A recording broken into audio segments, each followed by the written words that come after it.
com a economia nessa, eu espero, né, que seja o fim da pandemia. A inflação chegou a 2 dígitos, é uma preocupação nossa, não há dúvida, mas existe a lei da oferta e da procura. Muitos países estão com desabastecimento, já chegam a esse nível de desabastecimento. Nós não temos esse problema ainda. Sabemos que o custo de vida tem aumentado, os mais pobres têm sofrido bastante. O ano passado nós demos auxílio emergencial, gastamos o equivalente a 13 anos de Bolsa Família, mas o Brasil tem que voltar à normalidade.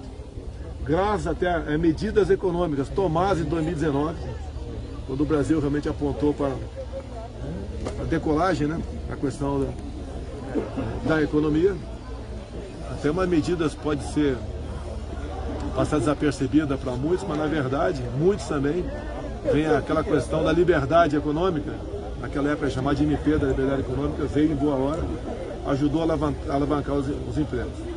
E vocês podem ver, nós terminamos 2020 com mais gente com carteira assinada que 2019.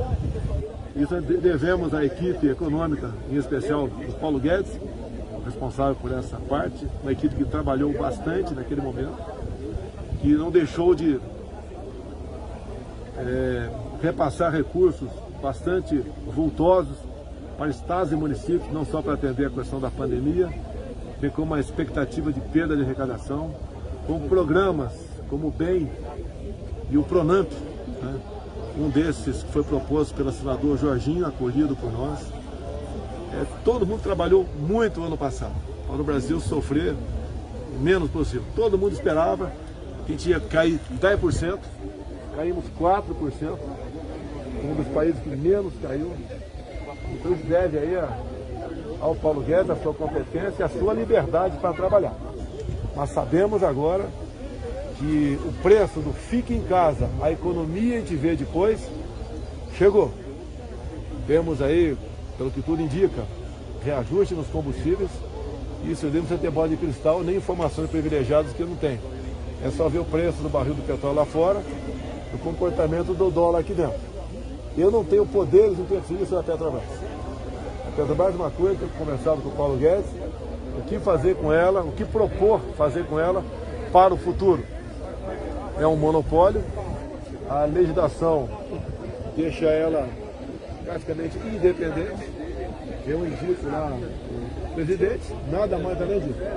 Alguns querem que a gente interfira no preço, a gente não vai interferir no preço de nada.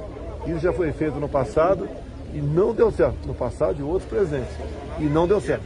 Então, infelizmente, pelos números do preço do petróleo lá fora e o dólar aqui dentro, nos próximos dias, né, a partir de amanhã, infelizmente, teremos reajuste no combustível. Prevendo isso, se antevendo a isso, nós discutimos bastante um auxílio ao caminhoneiro. Sabemos que é pouco, R$400 por mês, sabemos que é pouco, mas estamos fazendo isso tudo no limite da responsabilidade fiscal. Privatização é opção? Isso o Paulo Guedes responde para você. Tá? Privatizar não é botar na prateleira e tudo bem não, tá? É complicado a situação. Teríamos privatizado muito mais coisas se não tivesse essa burocracia toda. Agora, nós estamos no meio do barco, pessoal. Nós aqui, chefe do executivo, os outros poderes, vocês da imprensa, se o Brasil aí agravar a situação, todo mundo vai pagar uma conta bastante alta. E temos também uma questão ideológica pela frente, que a gente vê que cresce no mundo todo, e não é essa a solução. Se fosse, né, estaremos aí elogiando a Venezuela e não criticando como o povo lá vive. Então o momento é de superarmos esse momento, que eu espero que passe, com muito trabalho, com muita responsabilidade, em cima de reformas, como elogio ao Parlamento, a questão dos precatórios, que passou com uma larga margem de votos na comissão aí, a semana passada, né?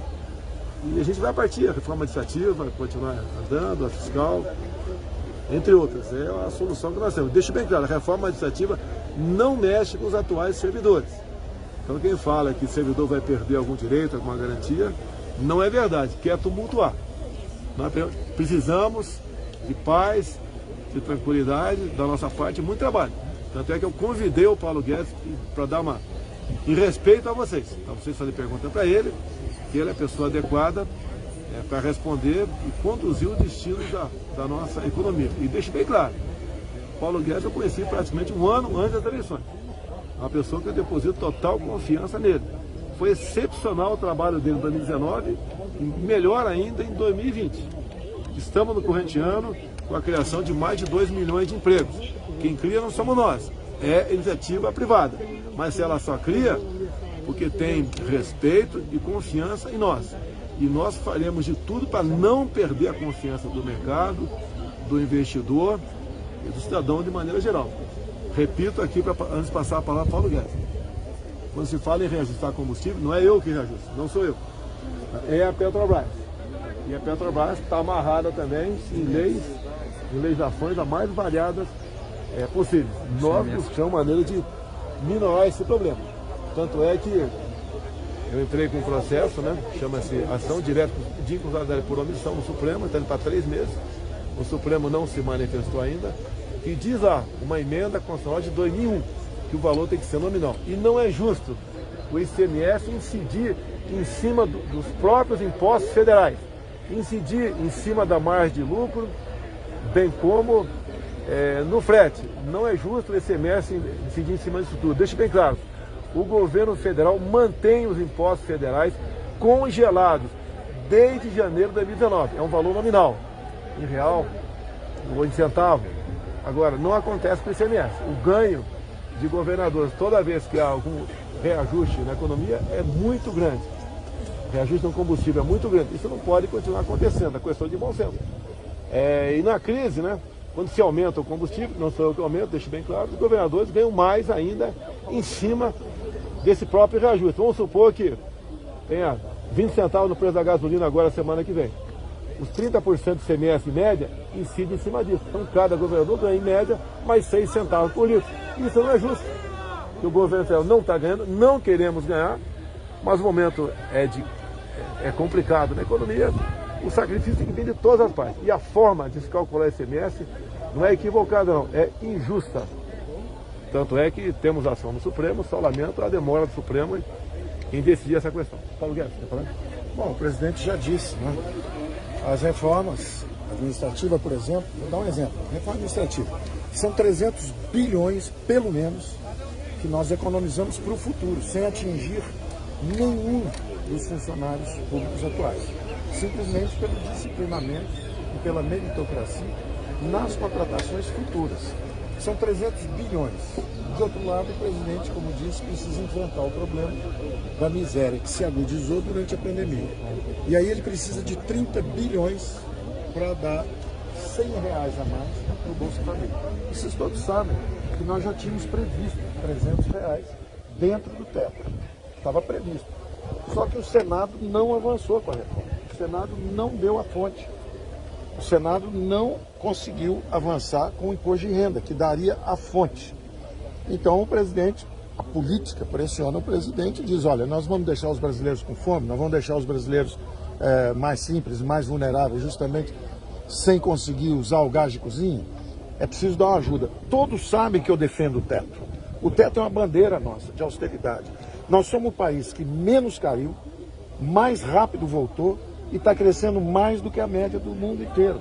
América Latina, Europa, países avançados. Então, nós fizemos um trabalho, justamente com o apoio do presidente, que botou o Brasil em pé. O Brasil está caminhando e vai crescer 5% esse ano, mais de 5% esse ano.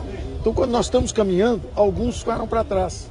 Justamente como subiu o preço do combustível, subiu o preço da comida. Comida e energia é 50% do aumento dessa inflação toda no mundo. Então, o presidente diz, ô Paulo, nós vamos tirar 10 em orçamento e política fiscal e tirar 0 no social? Ou é melhor tirar 8 ou tirar 7? Flexibilizar um pouco, mas para atender os brasileiros mais frágeis. E a nossa conversa é sempre muito franca, baseada na confiança. Eu digo, presidente, se a gente fizer uma reforma administrativa que nos dê 300 bilhões, não tem problema dar 30 bilhões para os vulneráveis, para os frágeis. Se a gente avançar com o imposto de renda, por exemplo, que tributa justamente quem ganha 300 bilhões com juros e dividendos, nós podemos ajudar os mais frágeis. Então, nós conseguimos ajudar os mais frágeis fazendo o que nós sempre fizemos, fazendo as reformas, quando a gente avança com as reformas. A própria Petrobras é um veneno que pode virar vacina. Porque cada vez que o petróleo sobe, o combustível sobe, ela tem um resultado melhor. Se nós levarmos a Petrobras para o novo mercado, por exemplo, que é o que está acontecendo com a Eletrobras, vocês não tenham dúvida, problema de crise hídrica, crise de combustível, tudo isso foram monopólios estatais por 30, 40 anos. Você acha que hoje há mais chance de Foram privatização? monopólios estatais por 30 ou 40 anos. E nós estamos andando nessa direção. Nós estamos fazendo a Eletrobras, nós estamos fazendo Correios. E eu estou propondo, inclusive, isso. Vamos transformar esse veneno numa vacina, igual o soro antiofídico. Você pega o veneno da cobra. Então, houve muita roubalheira na Petrobras, no passado. Muita roubalheira na Petrobras. E, ao mesmo tempo, o preço não para de subir. Não tem competição no setor, o preço continua subindo. Ora, só o BNDES tem uma fortuna, são bilhões e bilhões em ações da Petrobras. Se nós formos para o novo mercado, nós criamos entre 100 e 150 bilhões de riqueza para os brasileiros. Vamos pegar esse dinheiro, vamos ajudar os mais frágeis, vamos acelerar os programas de transferência de renda, vamos fazer os programas sociais. Então, nós temos ferramentas. O importante é que a gente prossiga com as reformas. É como o presidente disse, nós gastamos 2 vezes mais que os países emergentes para proteger os brasileiros. Nós gastamos 10% mais que economias avançadas para proteger os brasileiros.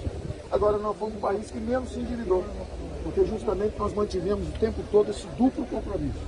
Está aqui o dinheiro para a saúde, mas ninguém vai abusar das futuras gerações. Nós não vamos nos endividar em bola de neve como os governos passados faziam. Então, esse equilíbrio, o presidente tem nos apoiado o tempo inteiro para fazer. Só para entender sobre a Petrobras, houve um avanço na proposta de privatização? Não, o presidente, só para entender, nós somos uma aliança de liberais e conservadores contra a esquerda que estava levando o país para o caminho da miséria. Caminho da Argentina, caminho da Venezuela, caminho da miséria, o empobrecimento da população. Nós queremos o caminho da prosperidade. E nós estávamos andando na direção certa. O Brasil já estava começando a decolar quando chegou o Covid. Nós somos o que menos caiu, o que voltou mais rápido e o que está crescendo mais rápido também. E agora, recuperando a economia brasileira, esbarramos nesse problema de alguns que foram deixados para trás. E nós nos endividamos um pouco. A nossa dívida, que todo mundo dizia que ia para 100% do PIB, ela foi de 76% para 81%. Um dos países que menos se endividaram combatendo a pandemia. E gastamos bastante. Por que nós conseguimos fazer esse milagre? Foram as reformas. Nós fizemos uma reforma da Previdência, nós fizemos uma retomada dos leilões de petróleo da cessão onerosa, nós temos 540 bilhões de investimento contratado. A história que o Brasil não vai crescer é narrativa política. O Brasil vai crescer bastante. Já está crescendo esse ano e vai crescer o ano que vem.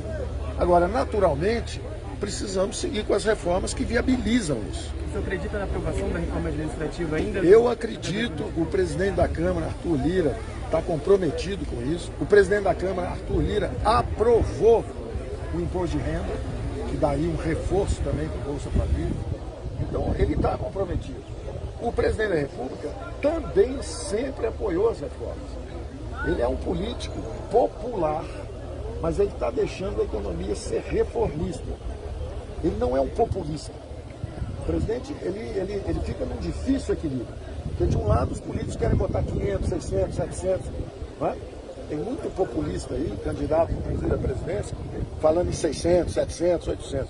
Mas eles quebraram o Brasil e não fizeram esse auxílio emergencial. Eles quebraram o Brasil e não tiveram coragem de taxar os super ricos. Eles quebraram o Brasil e não tiveram coragem de fazer o conserto dessa roubalheira que foram as empresas estatais. O relator da reforma, ministro, cobrou um empenho do governo para aprovação nessa semana agora. Você acha que o governo nas próximas semanas... Qual o relator? O Arthur Maia. Da administrativa? Exatamente. Perfeitamente, está aqui a palavra do presidente. E esse é que é importante vocês entenderem. O teto é um símbolo. Ele é um símbolo de compromisso com as gerações futuras. Mas se você perguntar para as gerações futuras, nós vamos deixar 17 milhões de famílias brasileiras passando fome? Eles vão dizer que não. Eles vão dizer o seguinte, olha, façam um outro sacrifício aí, por exemplo, a reforma administrativa, que aí vocês poupam para as gerações futuras 300 bilhões. E aí vocês podem dar os 30 bilhões. Então, esse símbolo, que é o teto, nós estamos lutando por ele. Era muito fácil para o presidente chegar e falar assim, o Paulo Guedes vai embora para casa, eu vou dar 600, 700 para todo mundo. Isso é um governo populista. O presidente não é populista.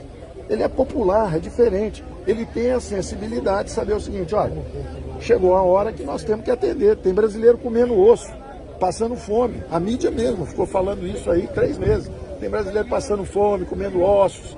Como é que um presidente da República vai fazer? Ele fica num difícil equilíbrio. A equipe econômica fala assim, vamos dar 300. Aí os políticos, vamos dar 600. Aí ele vira e fala, olha, vamos dar 400?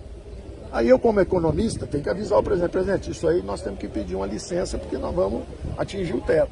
Ah, podemos reformular o teto. A reformulação é tecnicamente correta, para sincronizar as despesas com o teto.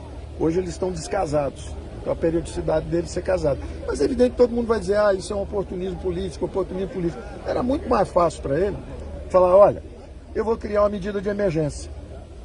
Calamidade pública, vou decretar o estado de calamidade pública. Primeiro teve uma calamidade pública pela crise sanitária e agora pelos efeitos da pandemia sobre os pobres. Ele podia pegar todo esse discurso da fome e falar o seguinte, olha, vou fazer um orçamento paralelo, vou fazer um orçamento de guerra, igual foi feito o ano passado. Ele não é populista, ele não está fazendo isso. Ele está pedindo justamente o seguinte, como é que a gente resolve esse problema? E aí a economia está dizendo para ele, presidente, vamos avançando com as reformas, se fizermos a administrativa, nós economizamos 300 bilhões.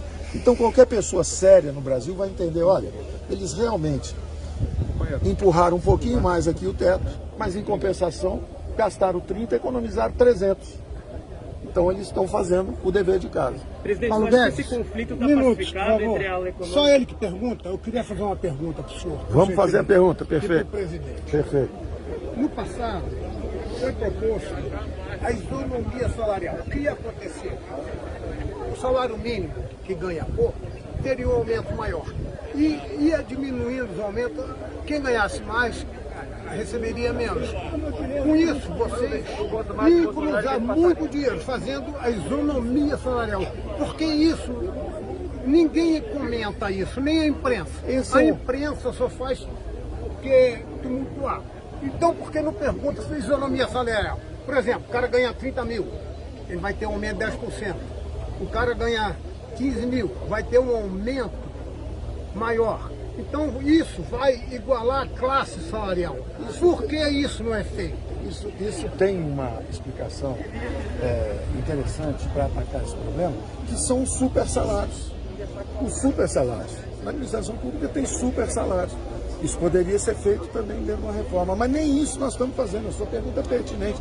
A nossa reforma administrativa, ela é tão generosa com o atual funcionalismo que nem isso ela faz. Ela não está atingindo nem os super salários. Ainda assim, só com a gestão efetiva, com a valorização dos quadros públicos, com a meritocracia, nós vamos economizar, no mínimo, 300 bilhões de reais nos próximos 8, 10 anos. 300 bilhões. Eu pergunto, qualquer economista sério, você pergunta, vem cá, você dá 30 bilhões para os mais fracos hoje, para os mais frágeis, para os que precisam de ajuda, mas em compensação você economiza 300 bilhões para filhos e netos? A resposta é sim, presidente. Se for isso, não tem problema. Eu peço exceção para o teto. Presidente, o G20 começa agora dia 30. É uma oportunidade de mostrar ao mundo que o Brasil avançou na vacinação? G20, eu tive lá. Eu fui lá e mostrei para eles que o Brasil caiu menos do que os países do G20, voltou mais rápido que os países do G20, está crescendo mais do que a média do G20 e vacinou mais do que o mais avançado deles que produziu a vacina, que são os americanos. Nós já vacinamos 94% primeira dose da população e já vacinamos 50 e tantos por cento com as 2 doses. Então, isso é um retorno seguro ao trabalho. É um retorno seguro ao trabalho. A economia está voltando com tudo. Eu recebi hoje informação, todo dia eu recebo informações. A Receita Federal está no recorde de arrecadação. A geração de emprego está gerando 370 mil empregos por mês. O Réveillon no Rio de Janeiro, 100% de ocupação, já tudo reservado. Esse final de ano, o setor mais vulnerável nosso, que mais sofreu, que foi turismo, serviços, comércio, vai explodir de crescimento. Então, o Brasil está crescendo e o Brasil vai crescer. São 540 bilhões de investimento. Daqui até o fim do ano, nós ainda vamos seguir com o Correios, com a Eletrobras. Eu acho, o ministro Tarcísio tem dito, por exemplo, que acredita que nós vamos conseguir mais 540 bilhões de compromissos. Nós vamos chegar a quase 1 trilhão de investimento compromisso, isso não são planos, isso são compromissos, contratos assinados. Sexta-feira próxima, o ministro deve estar fazendo a Dutra, a concessão da Dutra, que é também, de novo, mais dinheiro para o governo, para justamente pagar para os mais frágeis. Então, o que está acontecendo é o seguinte, nós conversamos com o G20 e mostramos o seguinte, o governo gastava 19,5% do PIB. Com a pandemia, nós fomos a 26,5%. Foi o país que deu um dos maiores saltos para proteger a população. Aí voltamos esse ano para 19,5%. E o ano que vem nós vamos cair para 17,5%. Aí o presidente fala, em vez de 17,5%, que tal cair só para 18,5%? Calibrar um pouco, moderar essa velocidade de aterrissagem fiscal, em vez de fazer aterrissagem muito forte, muito rápida no fiscal e deixar a população desprotegida, vamos aterrissar um pouco mais lento, vamos cair de 19,5% para 18,5% e vamos atender a população mais frágil. Isso aí politicamente é incontornável. Eu não teria bom senso. As pessoas falam, mas você é o defensor do teto. Eu sou defensor do teto, eu vou continuar defendendo o teto, eu defendo as privatizações. Agora, o presidente tem que tomar uma decisão política muito difícil. Se ele respeita o teto, ele deixa 17 milhões de famílias passando fome. Então, ele tem que pedir uma ação social que proteja a população. E eu tenho que calibrar essa ajuda, dizendo, presidente, até os 400 o senhor quer? É possível. Se a gente fizer uma administrativa, nós demos 30 bi e economizamos 300 bilhões. Só para fechar sobre o teto rapidinho, o que você quer dizer aos economistas que dizem que essa flexibilização do teto de gastos vai atuar eu vou te dar a pela... resposta. Um economista que está criticando muito isso é o Maílson da Nova. Ele levou o Brasil para 5.000% de inflação, com a política feijão com arroz dele. Então, ele levou o governo brasileiro ao caos, à hiperinflação. Um segundo economista que criticou bastante foi o Afonso Pastore, que era um bom amigo, é um economista com um passado razoável, não tem um bom treinamento em equilíbrio geral. Ele não está entendendo o que nós estamos fazendo. Então ele fica me xingando, me atacando o governo. Ele serviu a um governo militar, ele fica falando, o Paulo Guedes está ajudando o Bolsonaro. Bolsonaro é um presidente democraticamente eleito, 60 milhões de votos. Então o Afonso Pastore, que trabalhou para o governo militar do Figueiredo, que foi um caos, que tocou fogo no Brasil, porque exatamente fez uma política errada, ele estava no Banco Central, não fez nada e está me criticando porque eu estou ajudando um presidente democraticamente eleito. Ele ajudou um governo que não foi democraticamente eleito, tinha que ficar quieto e ter uma velhice digna. O outro que está criticando é o Henrique Meirelles, candidato. Ele trabalha para qualquer partido, a qualquer momento, em qualquer lugar, a qualquer hora. Ele está sempre à disposição, tá certo? Então, está criticando. O que ele fez? Deu 3 aumentos de salários, ele garantiu 3 anos. Nós, no primeiro ano, tivemos que dar aumento de salário que ele contratou no governo dele. Tanto que nós fizemos uma lei que agora impede alguém de aumentar o salário para o outro governo pagar. Ele aumentou 3 anos seguidos o salário, calculou onde é que ficava o teto para deixar ele fazer esse excesso de gastos, e aí botou o teto e saiu correndo. Não fez a reforma da Previdência, não fez a reforma tributária, não fez a reforma administrativa, não fez nada, só botou o teto e saiu correndo. Esses são os 3 economistas que estão criticando mais. São os mais conhecidos. Presidente, ministro, aproveitando, o senhor podia aproveitar que está a CNN e a Globo aí e falar que o senhor não vai abandonar o governo, o senhor está firme com esse governo. Olha, escuta, eu digo desde o início para o presidente... A gente vai sair junto, fica tranquilo. Eu digo desde o início... Vem lá na frente, sai junto. Eu digo desde o início para o presidente o seguinte: o Brasil teve, no final dos 2 governos militares, os 2 últimos, e durante todo o governo de centro-esquerda brasileiro, nós tivemos uma concepção dirigista, uma concepção de atuação de governo. O Brasil, que era uma das economias mais dinâmicas do mundo, caiu numa armadilha de baixo crescimento, degenerou-se a política, com uma corrupção endêmica, e, ao mesmo tempo, nós paramos de criar emprego e começamos a perder a população. Nós somos a maior colônia de japoneses fora do Japão, segunda maior colônia de imigrantes italianos, terceira maior de alemães. Nós temos mais libaneses no Brasil que no Líbano. Todo mundo vinha para o Brasil. Agora os brasileiros estão indo embora, estão fugindo do Brasil. Então o presidente está tentando justamente fazer essa guinada no Brasil em direção ao caminho da prosperidade. Mais uma economia de mercado, mais forte, uma economia que o governo se dedica só a ajudar os pobres e não a ficar dando campeões nacionais. Nós democratizamos o crédito. É a primeira vez que tem uma recuperação econômica brasileira que metade do crédito foi para pequena e média empresa. Então nós estamos tentando fazer o nosso trabalho. Agora nós fomos golpeados por uma pandemia mundial. Como é que nós podemos jogar a culpa, seja no presidente, seja no ministro, por uma pandemia mundial? Nós estamos fazendo o que é possível e queremos a cooperação. Eu peço sempre ajuda e eu digo sempre, nós acreditamos na democracia brasileira. Nós acreditamos no Congresso para nos ajudar nas reformas, o Supremo tem nos ajudado nas reformas. Às vezes alguém se excede aqui ou ali, mas é da democracia. O presidente sempre fala, vou jogar dentro das 4 linhas, vou jogar dentro das 4 linhas. Agora nós esperamos que todo mundo jogue dentro das 4 linhas, que a mídia procure a verdade, em vez de fazer militância política, que o presidente do Senado avance com as reformas, que ele se lança presidente da República agora, presidente do Senado. Ele se lança presidente da República. Como é que pode ser, se ele não avançar com as reformas, como é que ele vai defender a própria candidatura dele? Ele precisa avançar com as reformas, ele precisa nos ajudar a fazer as reformas. Ele não pode fazer militância também. E eu tenho certeza que não vai fazer. Nós conversamos semana passada, ele falou, olha, nós temos que acelerar o precatório, a aprovação, nós temos que avançar com as reformas. Ele sabe que nós estamos no caminho certo. O presidente do Senado sabe que nós estamos no caminho certo. Eu desafio qualquer economista que esteja trabalhando para ele que não vai dizer que temos que fazer essas reformas que nós estamos fazendo. Então, se ele quiser, inclusive, se viabilizar politicamente como uma alternativa séria, ele precisa ajudar o nosso governo a avançar com as reformas. Porque o presidente quer avançar, nós queremos avançar. O presidente da Câmara, o deputado Arthur Lira, quer avançar. Então, nós estamos esperando o Senado também nos ajudar a avançar. E eu tenho certeza, o Senado, eu tenho conversado com gente lá, eles querem avançar também com as reformas. Todo mundo quer ajudar o Brasil a dar certo. Uma coisa importante, a questão do óleo diesel. Nós importamos na ordem de 20% do diesel consumido aqui. Se aquelas 3 refinarias lá atrás, na época do PT, uma só fosse feita, não teríamos esse problema. Além de não fazerem, 3 refinarias, 2 no Nordeste e uma no Sudeste, deixou uma dívida na casa dos 100 bilhões de reais para quem bota combustível no carro pagar. Então quer justificar o que está acontecendo, estão mostrando o que está acontecendo, o que foi feito de errado lá atrás. Nós praticamente saneamos muita coisa no Brasil. Em 2015, a estatal deu prejuízo de dezenas de bilhões de reais. E em 2020, deu lucro de dezenas de bilhões. Essa diferença está na casa dos 100 bilhões, dinheiro que ia embora, por ralo.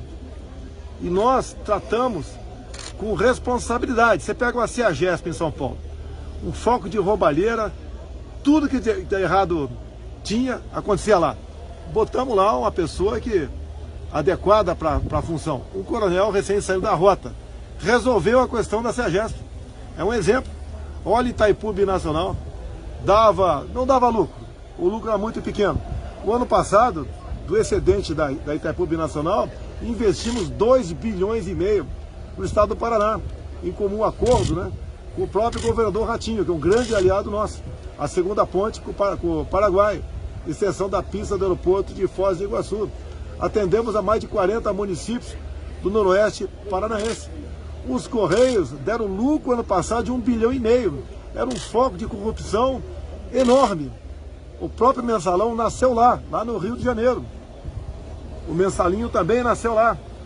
E nós, o ano passado, com a administração de um general, passou a dar lucro de 1,5 bilhão ano passado. E a previsão desse ano é dar lucro de 3 bilhões. Ou seja, nós estamos no caminho certo. Olha como era o Inmetro. Lá atrás, tomaram em Três Pinos. Quando nós, eu e o Paulo Guedes, descobrimos aqui, o Inmetro queria trocar os tacógrafos de todas as viaturas do país, mais de 2 milhões de caminhoneiros, queria também um chip para bomba de combustível e queria trocar todos os taxistas do Brasil, mais de 500 mil taxistas. O que nós fizemos? Não só abortamos essa questão, como demitimos toda a diretoria e a presidente do Inmetro naquele momento. Hoje o Inmetro trabalha para o Brasil, tanto é que ninguém reclama do Inmetro. Botamos lá um coronel formado pelo IME, deu certo. Era um choque de autoridade, choque de responsabilidade. Muitas áreas do Brasil não é nem tanto o gestor, é um caso de polícia para começar. Estamos tratando o Brasil de forma adequada. Temos muitos gestores do nosso lado, mas a questão de moralizar aquela questão é importante. Estamos completando 3 anos sem corrupção. Isso não é virtude, é obrigação. Mas até há poucos anos, tínhamos 2, 3 escândalos por semana. E olhe, se isso não tivesse feito, como estaria a nossa economia agora, com essa crise econômica, né, pós-pandemia no mundo todo. É a marca do nosso governo. Aqueles que acham que derrubar o governo é o suficiente, apresenta a solução agora. Se for boa, o Paulo Guedes acolhe agora a sugestão dessa pessoa. Mas não são sugestões simplistas, voltadas para o populismo. Tem que ser coisa séria. Lamentamos a situação que se encontra o pobre no Brasil, passando dificuldade. Tanto é que estamos socorrendo essas pessoas mais pobres, como socorremos o ano passado. Não estamos aqui lutando por eleições em 22, não se toca nesse assunto. Tanto é que até o momento nem partido eu tenho ainda. É o Brasil que está na frente. Todos nós estamos exatamente no mesmo barco. Quem é todos nós? Todos nós, 210 milhões de brasileiros. Presidente, Pessoal, posso falar um pouquinho dessa visita de hoje? Aqui é visita de cortesia, é uma feira legal. Tá? Eu nunca tive passarinho preso em casa, mas aqui são criados em cativeiro. Se você soltar, eles morrem. Sim. Então é uma questão legal que a gente está prestigiando aí os criadores de passarinho. Presidente, Manda um abraço para o tema da corrupção, né? Você falou que está 3 anos sem corrupção. Gostaria de pedir que o senhor fizesse um comentário a respeito do tema chamado de orçamento secreto. Não tem nada Meu pai é um secreto. grande admirador. Não tem nada secreto no orçamento. Você está publicado em DO, como é que é secreto? Quer dizer, Pelo amor de Deus. Um abraço para ele. Pelo amor de Deus. Se está publicado em DO, como é que é secreto?